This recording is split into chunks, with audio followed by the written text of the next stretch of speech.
impacto de la tarea de ordenamiento en la vida de los cubanos impone del conocimiento y también del estudio de las disposiciones jurídicas que lo regulan. Tal como anunciamos, ustedes tal vez lo recuerden, la semana anterior, Hacemos Cuba, va a comenzar un ciclo de programas que estarán dedicados a esas disposiciones jurídicas que están implementando las decisiones que tienen mayor interés social y que forman parte de la tarea de ordenamiento.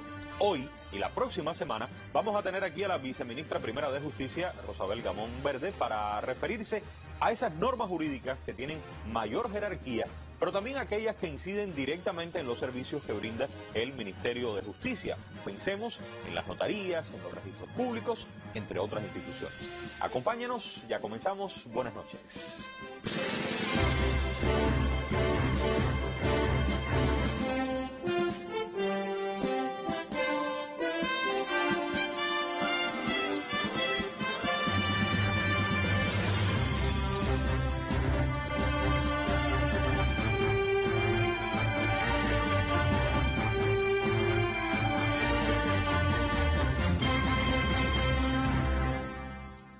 Entonces doy la bienvenida a mi invitada, un placer que nos acompañe por primera vez en el programa, viceministra. Buenas noches, Humberto, y a los amigos televidentes, un placer compartir este espacio con ustedes. ¿Por qué el Ministerio de Justicia tiene un papel tan importante en el ordenamiento? Porque estamos hablando ahora de normas jurídicas y tal vez el Ministerio de Justicia no ha sido la cara tan pública en todas las cuestiones relacionadas con el ordenamiento. ¿Por qué ustedes? Sí, el Ministerio de Justicia tiene como misión asesorar al Estado y al Gobierno en materia legal, pero además dentro de sus funciones específicas está la de asesorar al Estado y al Gobierno en materia jurídica, legal y a los organismos de la Administración Central del Estado.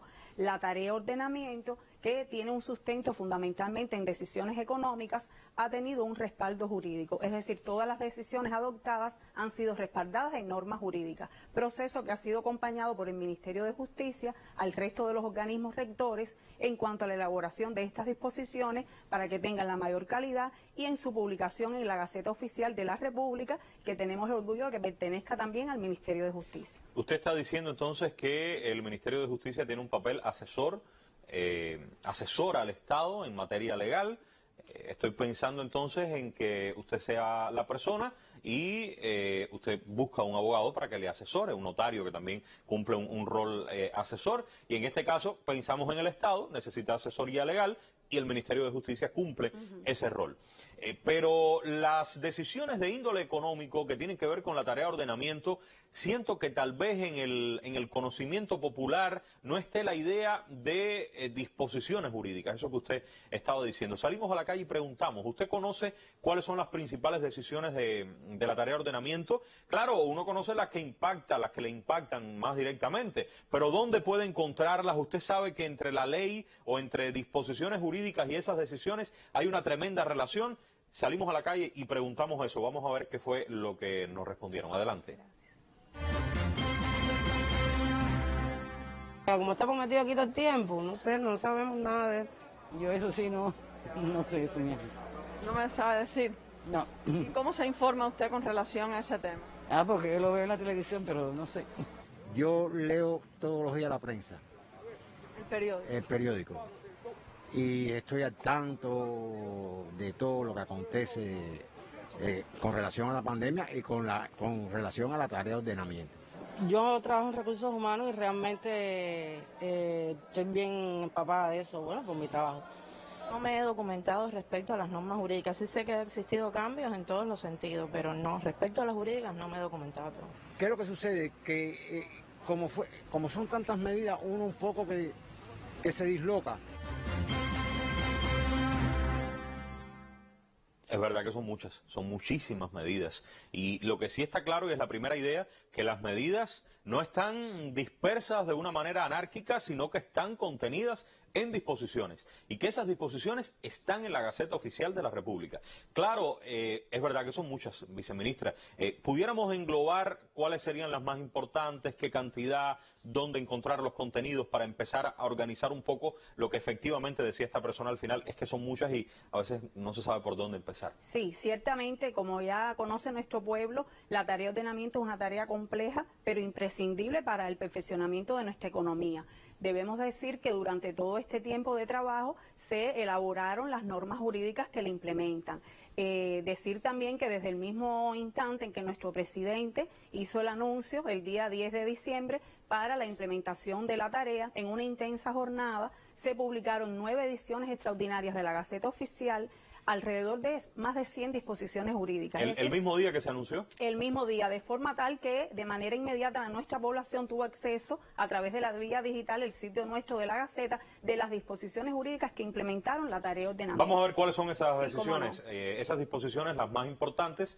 Aquí las tenemos y por favor comparta, fíjense el número, 165 disposiciones jurídicas, es bastante. Es bastante. Y cuando hablamos de disposiciones jurídicas, Humberto, hablamos de las normas de rango superior y las de menor jerarquía. ¿Esto qué quiere decir? Quiere decir, ahí vemos que las normas de rango superior, que son 15, hablamos de decretos ley, decretos y acuerdos. Pero también hay un número importante, más de 100, de resoluciones dictadas por los organismos, todas que componen el núcleo fundamental para la implementación de la tarea de ordenamiento.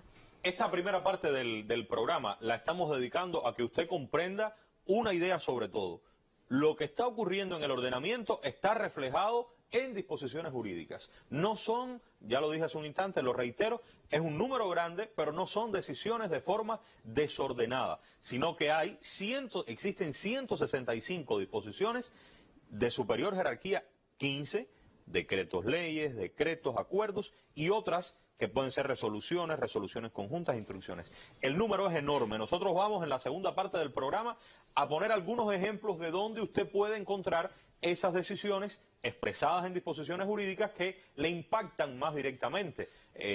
Los precios, las tarifas, los salarios y algunos otros temas, por ejemplo las telecomunicaciones, esos que son los temas más recurrentes en las dudas de las personas.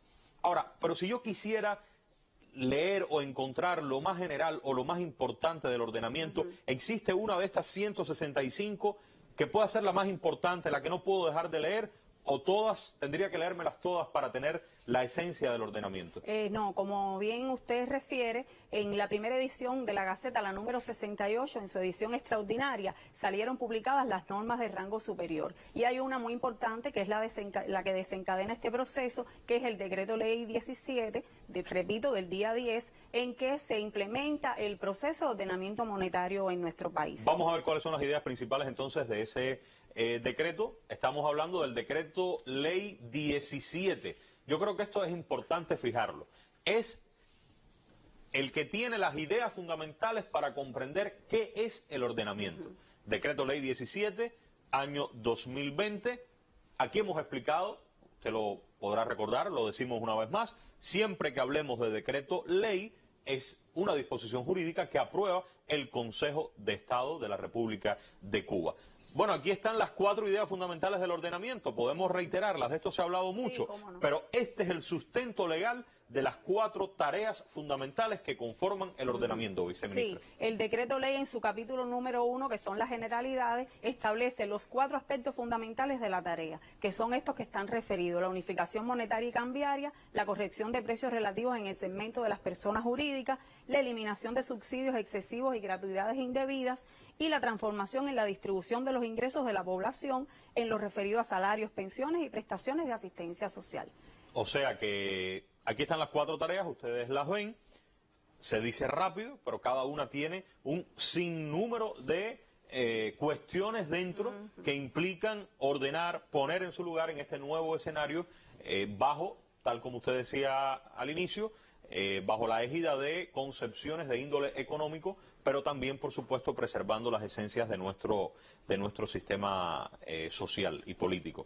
Por ejemplo, en el caso de la unificación monetaria y cambiaria, ¿qué sería lo más trascendente? Porque el decreto se refiere a cada uno de estos aspectos o ya son otras normas donde aparecen estas particularidades. Sí, importante, por supuesto que el decreto ley no solo establece estos 4 aspectos. El decreto ley en sus primeros artículos, pues en primer lugar establece cuándo comienza este proceso de unificación monetaria y cambiaria, y la entrada en vigor de todas las normas así lo refieren, que es el día 1 de enero del propio año 2021. Pero además el propio decreto ley también regula, es decir, da un término de 180 días para la circulación del peso convertible, 180 días a partir de su entrada en vigor. Quiere decir que son 180 días a partir del día 1 de enero de este año. Y por tanto también a partir de ese momento será el peso cubano la moneda de circulación legal en nuestro país. Vamos a tratar de ver gráficamente eso que usted acaba de explicar, porque es importante entender que la unificación monetaria y cambiaria y esos pasos, esas decisiones, tienen también un respaldo jurídico publicado en la Gaceta Oficial. Avancemos, por favor, para que vean ustedes cómo efectivamente este proceso está marcado, la unificación monetaria y cambiaria, por estas tres ideas esenciales. 1 de enero, año 2021, comienza a echar a andar este plazo de 180 días, 6 meses, para retirar de la circulación el peso convertible, el CUC, y el peso cubano, unidad monetaria de curso legal en el territorio nacional, de forma exclusiva. A partir de esos 180 días. De esos 180 días. Y eso está regulado. Está regulado. Para introducir, y aquí vengo con otra idea ya, viceministra, para introducir un cambio en esto, se necesita, si ya todas estas decisiones económicas, reitero, aparecen en disposiciones jurídicas, pero hemos visto que algunas cosas se han dicho de una manera, el pueblo ha opinado, lo cual es muy favorable, y después se han tomado decisiones diferentes. Pero ya estaba lo primero en una disposición jurídica. ¿Qué pasa entonces? ¿Lo que se está haciendo es ilegal? No, para nada. Y es una pregunta interesante para que nuestra población conozca. Ya estamos reiterando aquí que todas las decisiones han tenido un respaldo jurídico. Y en el respeto a esa institucionalidad y en el respeto a la jerarquía de las normas, recordar también que estas normas se publicaron el día 10 de diciembre y comenzaban su entrada en vigor el 1 de enero. La población tuvo acceso a las mismas, se escucharon los criterios, las preocupaciones de nuestra población, el gobierno estuvo al tanto de eso, se analizaron estos criterios y algunas de esas decisiones, por supuesto, se modificaron. Pero debemos reiterar que todas han tenido un respaldo jurídico. Es decir, esas modificaciones han sido respaldadas también en normas jurídicas publicadas en la Gaceta Oficial. Dicho de otra manera, si una disposición estaba planteando un asunto de una forma y después se modifica, se deroga esa disposición y viene otra en su conjunto o parcialmente, pero la nueva decisión tiene también un respaldo jurídico. Así, y con normas del propio rango y dictadas por la misma autoridad competente. Hay otro elemento también que quiero destacar antes de irnos con ejemplos de estas decisiones, y creo que puede ser tal vez de lo más importante que brindemos en el programa. Este decreto ley, como hemos explicado, aprobado por el Consejo de Estado, no tiene todas las decisiones contenidas aquí, sino que faculta a los jefes de los organismos, a los ministerios, organismos de la Administración Central del Estado, que atienden determinada área para que ellos sean los que tomen la decisión. Y esto, viceministra, me parece muy positivo, porque usted puede pensar, digamos, en determinada rama del desarrollo económico y social del país, cómo es posible que desde la nación se tomen todas las decisiones de todo un país, de 11 millones de personas. No es el caso, sino que este decreto faculta a que, reitero, cada organismo tome las decisiones más importantes en el ámbito de su competencia. ¿Es de ese modo? Es correcto. Tiene dos disposiciones finales. La disposición final primera, que mandata expresamente a un determinado grupo de ministros para implementar las normas jurídicas, para dictarlas relacionadas con la tarea y a tomar las acciones necesarias para que logren ese objetivo. Estamos hablando del ministro presidente del Banco Central de Cuba, el ministro del Comercio Interior, de la Inversión Extranjera y el Comercio Exterior, de Finanzas y Precios, de Trabajo, de las Comunicaciones. Pero a su vez tiene una disposición final segunda también que mandata al resto de los organismos de la Administración Central del Estado, entidades nacionales, donde corresponda, para revisar las disposiciones que tienen dictadas, implementarlas en relación con la tarea de ordenamiento y, por supuesto, regular lo que a estos efectos se requiera. Ejemplo de ello, como usted manifestaba, son las propias disposiciones de nuestro organismo del Ministerio de Justicia, que tuvo que revisar nuestras tarifas y adecuarlas a través de resoluciones. O sea que en el decreto 17, si usted lo revisa, se dará cuenta, ahí lo está viendo, disposición primera, disposición segunda, los jefes de los órganos de la Administración Central del Estado actualizan, dictan esas disposiciones legales que resulten necesarias para la aplicación del presente decreto ley.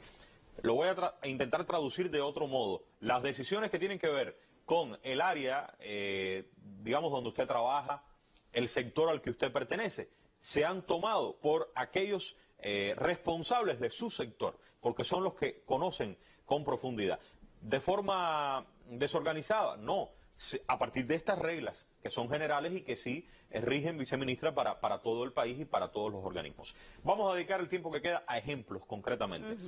Pienso en el banco, creo que se ha hablado poco del banco. Yo le pedía que me trajera algunos ejemplos de esas decisiones que está tomando, por ejemplo, el área del banco. Y ya estoy anunciando que en las próximas semanas nosotros vamos a tener aquí a representantes de varios de estos organismos para que expliquen lo que se ha venido haciendo en diferentes espacios, en la mesa redonda, en la prensa digital, prensa plana, en la propia radio, televisión. Pero Hacemos Cuba volverá sobre la base de la idea de la disposición jurídica y cuáles son esas decisiones. Pero vamos al caso del banco, después tendremos otros ejemplos.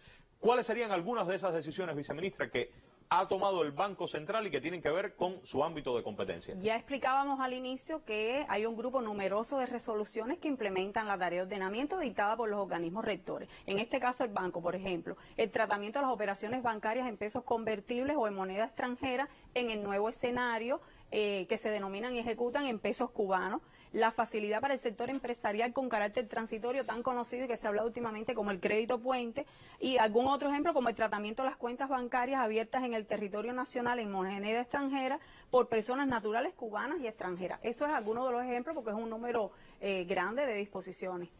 Bueno, aquí me llama la atención lo primero, todas aquellas personas que tienen cuentas bancarias en pesos convertibles, es importante revisar cuál es la decisión del Banco Central de Cuba en materia de las operaciones bancarias. Este es un tema que preocupa, sobre el que siento todavía puede existir un número importante de dudas.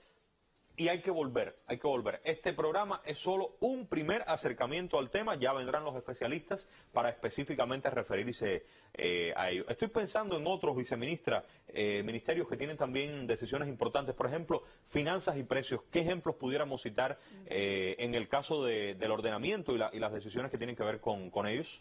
El Ministerio de Finanzas y Precios tuvo que dictar un número también elevado de disposiciones jurídicas, de resoluciones. Por ejemplo, la actualización de la aplicación del impuesto sobre los ingresos personales y la contribución especial a la seguridad social de todos nosotros, los trabajadores asalariados, la actualización de los precios máximos de acopio y de compra de los productos agropecuarios, importante también, así como la aprobación de precios y tarifas minoristas en pesos cubanos de aquellos productos y servicios que están centralizados en el Ministerio de Finanzas y Precios, por poner algunos de los ejemplos.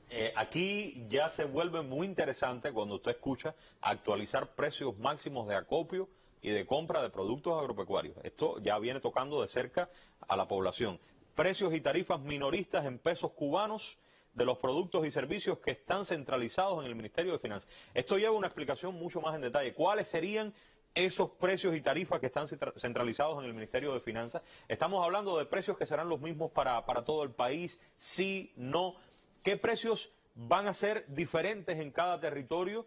¿Quién lo va a determinar? Son elementos, viceministra, sobre los que tenemos que volver. Pero ahora yo sí insisto en algo, porque en la calle preguntábamos otra cosa.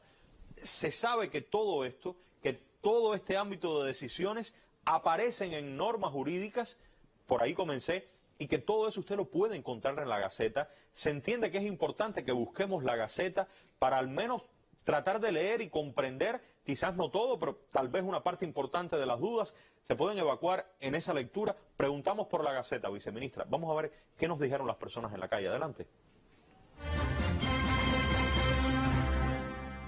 ¿La Gaceta Oficial la ha buscado usted por internet? No lo he buscado, no lo he buscado. Bueno, hábitos no tenemos. El cubano no tiene hábito de leer y de buscar. Más se informa por la televisión que por cualquier otro medio. Por lo menos en mi caso yo sí lo conozco. Lo que solo he buscado los temas específicos que me han interesado. Que uno casi nunca tiene tiempo para estar leyendo y para estar, no sé, yo... Los cubanos tienen cultura ya de la Gaceta Oficial. ¿Y por qué ocurre eso? No sé, parece que también es falta de divulgación porque deberían divulgarla más y venderla más en los estanquillos. No sé si es en los estanquillos, en algún lugar que la gente tenga más acceso para que la gente busque información sobre las leyes, la resolución y todo lo que se divide ahí. En ocasiones se utilizan términos técnicos, jurídicos específicos que las personas no conocen, pero ya ahí queda de nuestra parte tratar de buscar. Realmente es una base, es donde se puede encontrar cualquier contenido, porque sí tengo criterios, sé que existe, pero realmente como cubana no buscamos eso, que es muy importante. Y como dice, el desconocimiento de la ley no te exime de la responsabilidad. importante y claro, no la buscamos lo suficiente todavía. Pero también es verdad que a veces la buscamos y no entendemos lo que dice porque los términos siguen siendo muy técnicos, viceministra. Creo que está la idea de sembrar el interés de la población, pero también de ustedes, que la Gaceta sea más accesible. Sabemos que no siempre se imprime lo suficiente. Hay un interés de que se copie de forma digital. ¿Qué comentario tiene usted al respecto? Sí. Y también la lucha porque la Gaceta y las disposiciones cada vez tengan un español más claro y menos técnico, que sin ser especialista uno pueda comprender lo que se está diciendo. Sí, muy bien. Nosotros recomendamos a todo nuestro pueblo que busquen las disposiciones jurídicas porque ahí están implementadas las decisiones de la tarea de ordenamiento.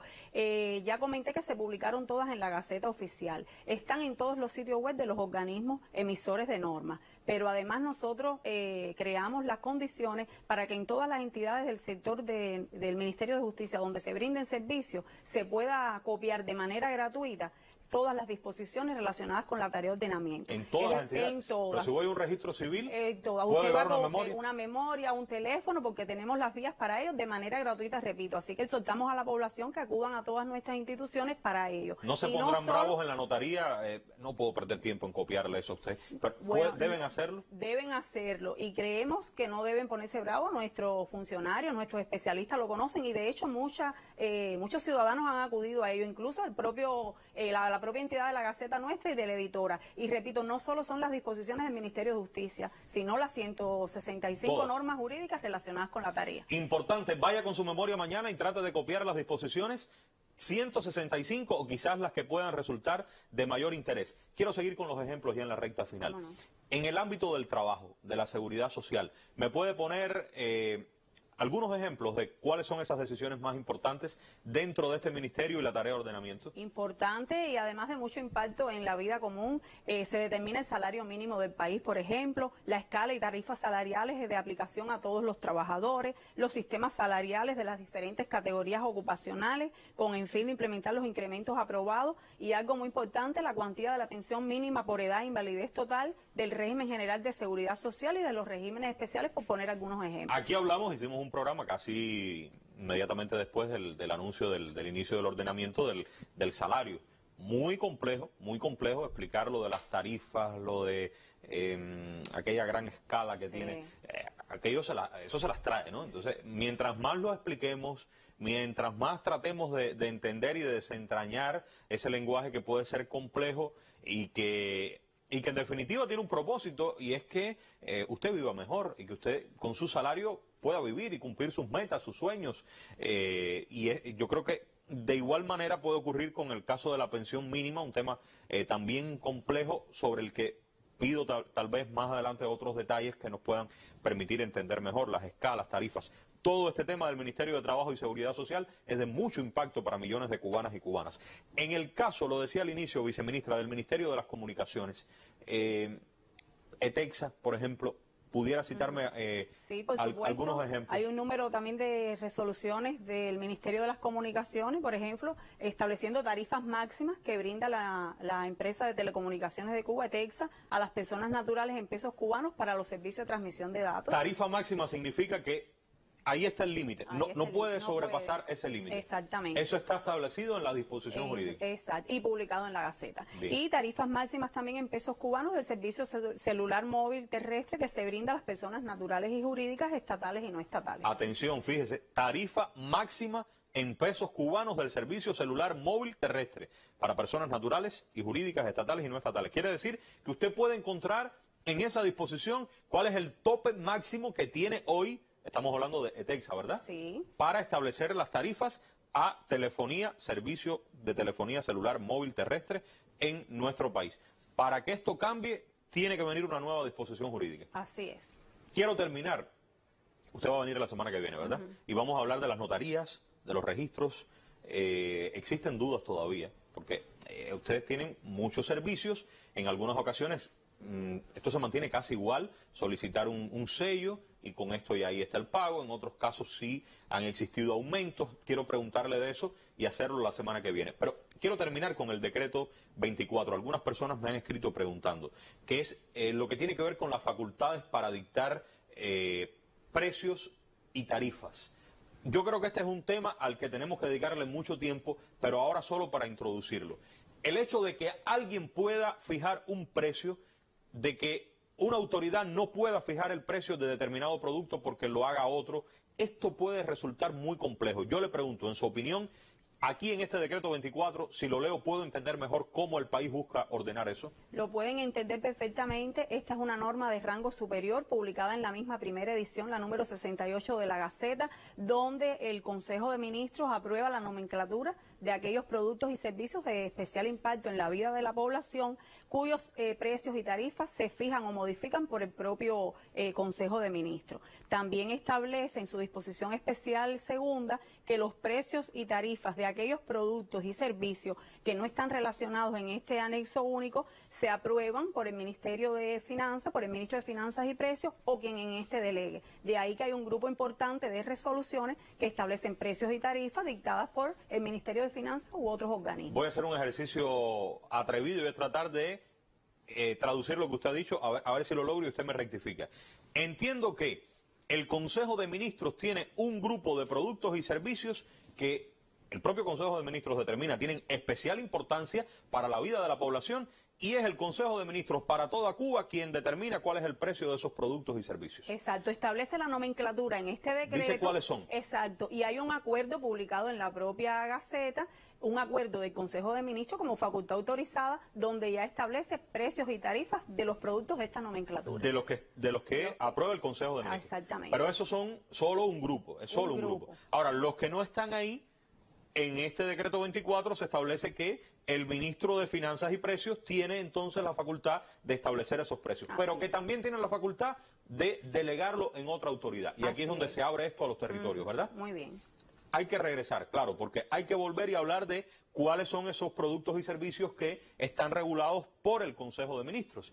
Hay que entender cuáles son los productos y servicios que regula el Ministerio de Finanzas y Precios y cuáles no, cuáles delega, y entonces son los que tienen modificaciones en cada uno de los territorios. Importante también que en este decreto se aprueban por única vez un grupo de tarifas y de precios de aquellos productos que no están en la nomenclatura del Consejo de Ministros, pero que se han entendido fijarlos por el propio Consejo de Ministros porque hay que eliminarle subsidios indebidos del presupuesto o gratuidades. Bien.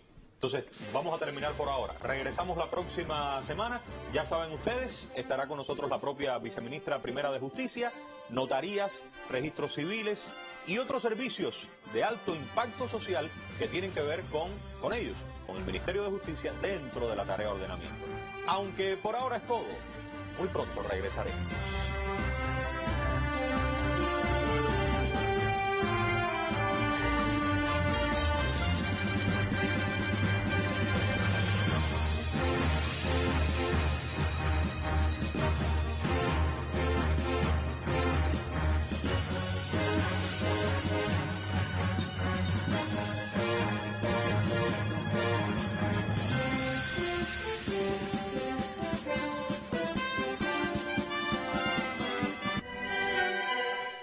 Aquí estamos, mis amigos, para invitarlos a un nuevo encuentro contra el olvido el jueves 4 de febrero a las 2:45 de la tarde. En esta ocasión recordaremos al gran Tata Güines en el aniversario de su desaparición física y una selección del otrora popular espacio Mañana es Domingo con un toque de humor a cargo de Carlos Ruiz de la Tejera y Jesús del Valle Tatica.